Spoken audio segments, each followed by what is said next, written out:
Lauren, let's go back to what happened this afternoon at this event held for Roy Moore. After the event with Moore and his supporters, we know that there was a heated exchange in the hallway. We have seen part of that exchange. Tell us what happened, though. Well, Pam, at the end of what they called a news conference with faith-based leaders, they had a time for a Q&A with Moore, but they tried to limit questions to anything that didn't include the allegations. Well, the issue on all the reporters' mind, including myself, we wanted to ask about these allegations, so Moore left in silence, didn't answer any questions. A lot of us, we reporters, we tried to follow Moore into the hallway, but he left out the back door. Well, that's when a lot of the supporters who spent about 90 minutes talking in support of Moore began a kind of a heated exchange with reporters, getting mad at reporters for wanting to ask about these allegations, calling us fake news from the swamp, and, you know, really just trying to let us know they were not happy that we wanted to ask about these allegations. We played part of this clip for you at the top of the 4. Now listen again to a full unedited clip of this exchange. Answer those questions. Because he's running for the United States Senate. He's running for the United States Senate. We have a right to ask the reason why we had put this thing together. That's totally dismissive. Why did he not and why did you ask the question when we did not permit you to ask Because it's the question that all everybody wants to know. That's not why we gathered here. Can you answer? That's not why we gathered here. Can you answer my question? You have violated the reason why we gathered. My question. Because you did not abide by our rules. So you won't answer my question why he hedged from day one. Sir, we just want facts. There's a simple answer to your question. About why he hedged on day one. Why didn't he just say no to Hannity? That simple answer to your question is that you are a mob. And this is not. Hold it.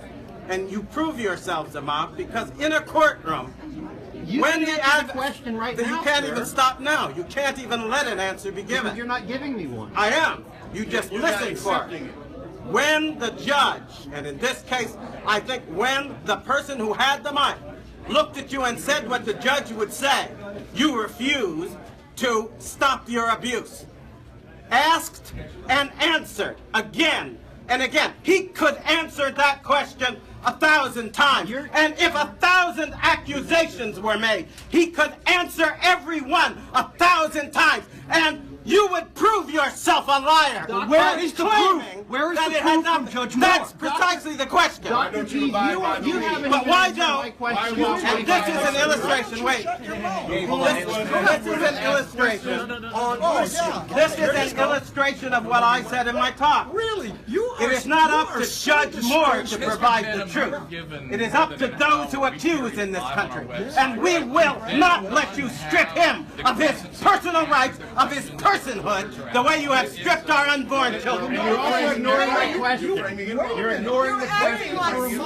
You turn around, turn the camera and show You didn't have the decency to abide by the rules. Show them. You did not have the decency to abide by the rules that we established for you to come in and to record our conference. You failed to abide by the rules. Look at your face. You come in and you're mocked and you're scorning everybody. You think Alabama is just some place where there are a bunch of hayseeds and nobody cares. Oh yeah. Okay, no, sir, I'm an Alabama reporter. We're asking why are you not asking us, answering our questions? I have covered.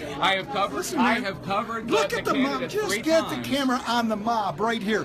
They have got the torches and pitchforks out. They can't wait to jump. And look at the smug look on their face. Check that guy. Sir, we have covered 3 events this week, and there has not been an opportunity for me, as an Alabama reporter, to ask a question.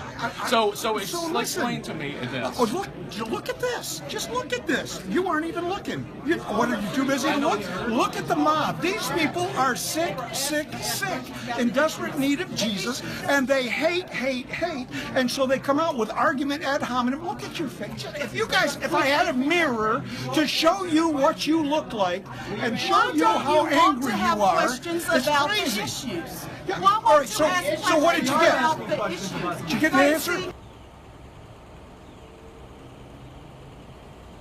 So in another clip that I have on my Twitter account right now, I actually asked one of these supporters, I said, look, you're calling us all reporters from the swamp, but I'm actually an Alabama reporter. I live here in Birmingham, and I haven't been able to ask the U.S. Senate candidate questions, and that's a concern. And to that, he dismissed my concerns and basically blamed the media for Roy Moore's lack of availability to ask any questions. And this goes along with the Moore campaign, and Moore supporters have been trying to label all of these allegations fake news. They are working to try to continue to get voters to believe Moore instead of the accusers. Lauren, I think it is important as journalists here that we explain one thing. It is quite different to when you hold a news conference, people expect to answer questions. And those questions are not told in advance. They come as reporters ask them.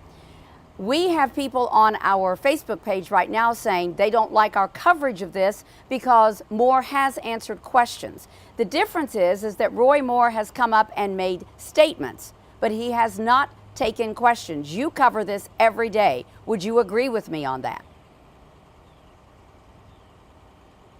Pam, I've been at all of these public appearances with Moore, and at every opportunity I've tried to ask him questions about this. He has not answered any of them. The only person who he's answered questions to is Sean Hannity. Out of all of the Alabama reporters, he has not given us any opportunity to ask any kind of questions where he would answer them.